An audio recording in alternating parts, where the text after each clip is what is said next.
Verão tá chegando e com ele muitas coisas boas, afinal tem férias da criançada, tempo de parque, piscina, praia, época de aproveitar, não é não?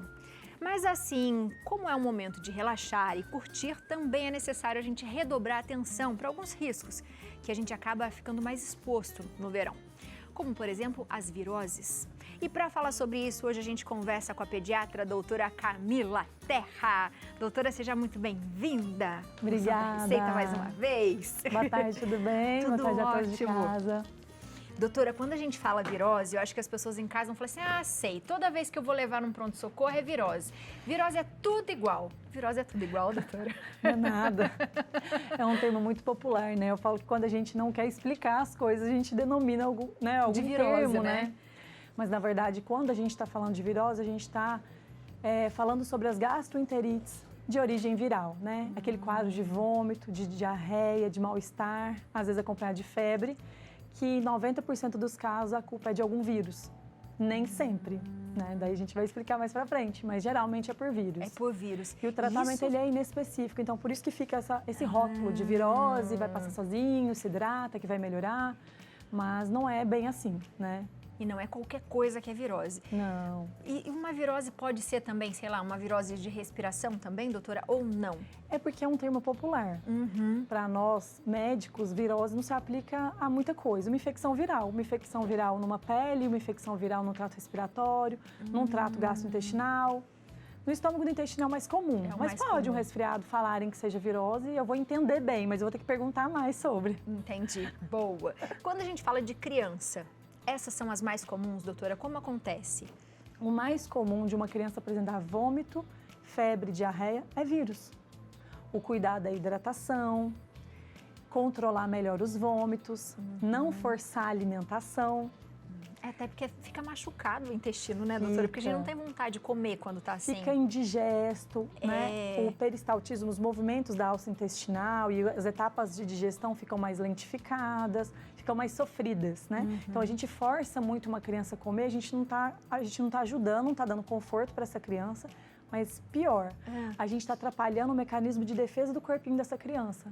Porque entrar em fase mais de jejum, de não ficar fazendo muitos picos de glicemia, de glicose, não vai ajudar a proliferar o bicho. Quando a gente come uma glicose, come comida, principalmente carboidratos, a gente também pode alimentar aquele bichinho, né? Então o corpo entra com a febre como mecanismo de defesa e com a cetose, com a inapetência, a falta de apetite. Isso é protetor. Então a gente tem que respeitar isso. Temos que respeitar, só que a gente tem que garantir a hidratação. Só que a gente tem que garantir a glicemia boa, num bom estado, para a criança não entrar em hipoglicemia. Ela não é que nem a gente que tem boas reservas para tolerar muitas horas em jejum. Então eu entendo das mães ficarem super preocupadas com aquela criança que não come de jeito nenhum, passa a manhã toda sem se alimentar, porque a mãe, sem saber, ela está se preocupando com a hipoglicemia e com a desidratação.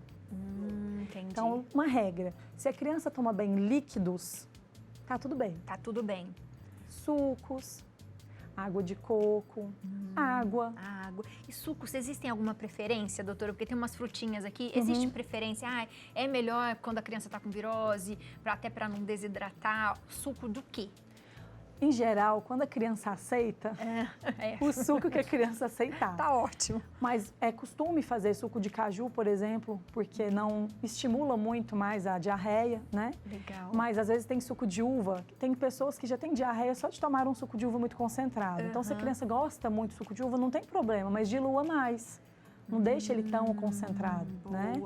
Mas suco de laranja, muita gente se preocupa por conta da acidez, por conta de vomitar, e eu entendo. Às vezes uma laranja lima cai um pouco melhor, mas se a gente dá um suco que ao nosso paladar não está tão ácido e ele está um pouco mais diluído, não vai ter problema, né?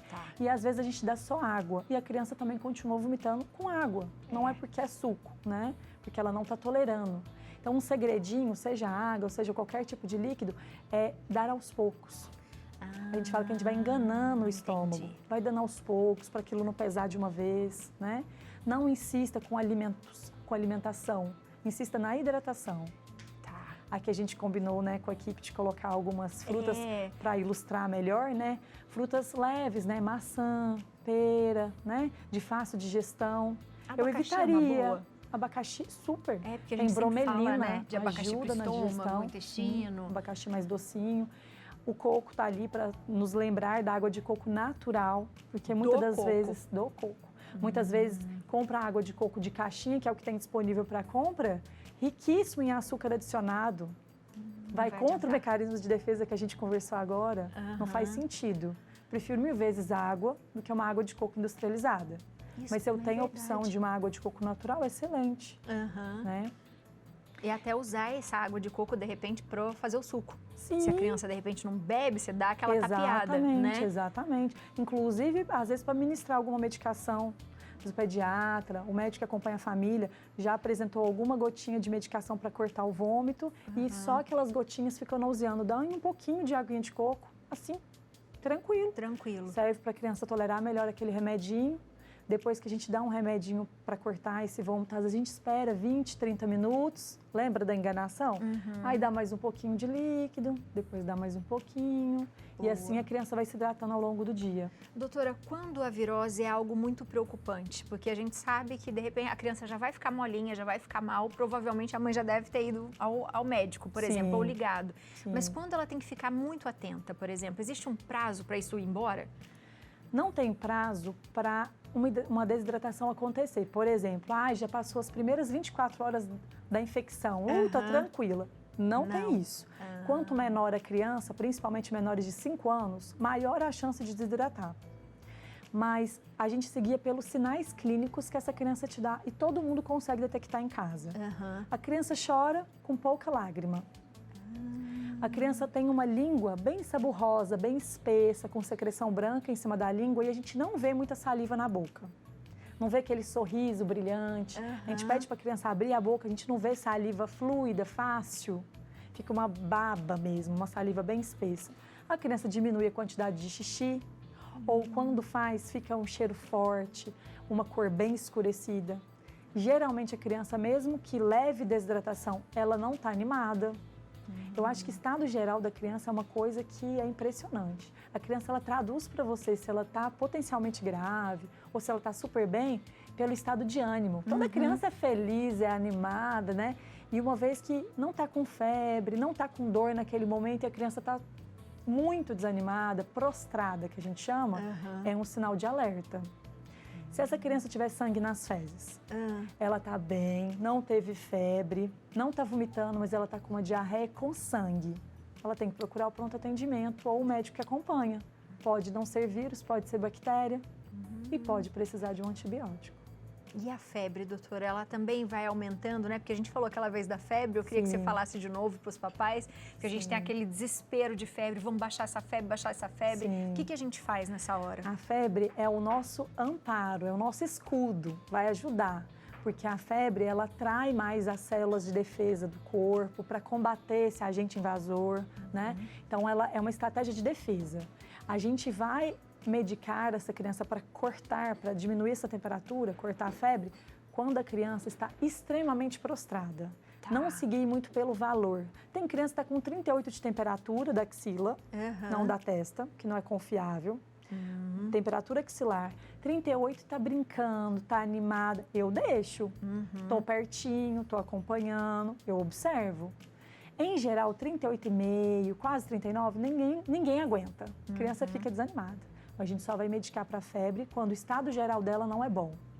Porque é uma defesa boa, por que tirar? Né? Boa. E quando a gente fala da virose, como uma criança pega a virose, doutora? Pelos alimentos contaminados, a gente pode ter uma contaminação assim. Pelos amiguinhos da escola, uma transmissão por tosse, por encostar em algum alimento, o outro, geralmente em berçários, creches, né? Também pegam um brinquedo ou pega a chupeta do outro, né? Irmãos que pegam e tomam em copos juntos. A gente faz transmissão por saliva e faz transmissão também por alimentos contaminados, né? O vírus em geral, sim, mãos sujas. A gente tem que ter muito cuidado na higienização dos alimentos do dia a dia, normalmente, assim. E sabe uma coisa que é bem comum de me perguntarem? O vinagre serve para temperar.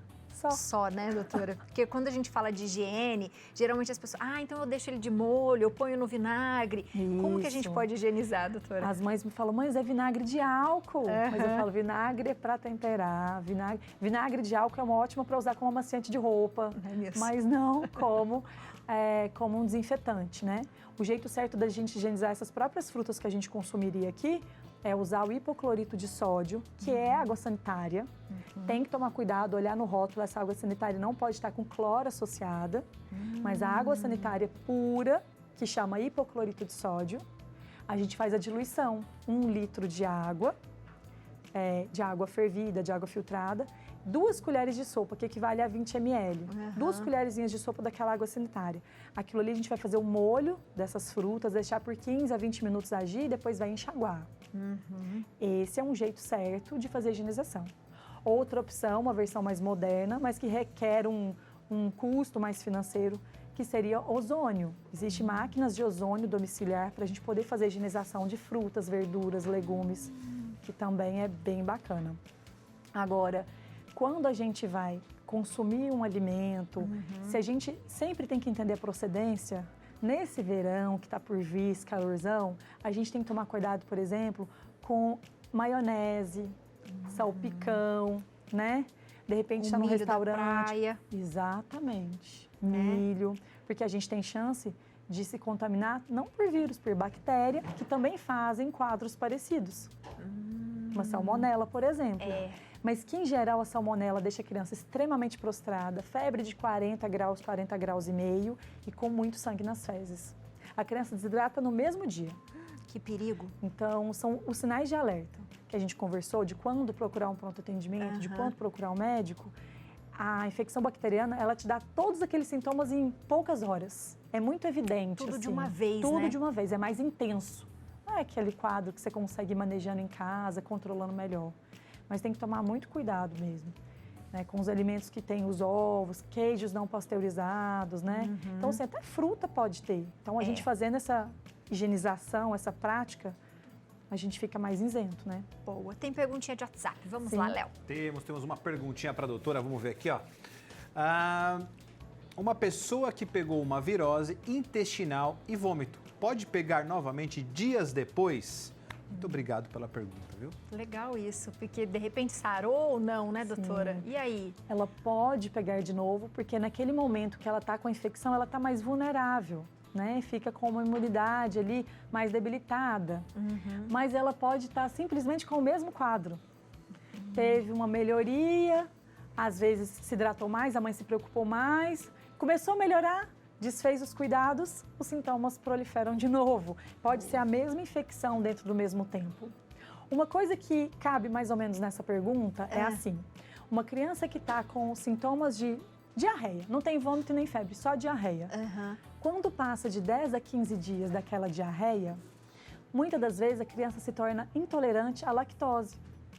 Sério? E o leite, o mamazinho, a mamadeira naquele momento, pode ser o responsável por aquela diarreia perpetuar.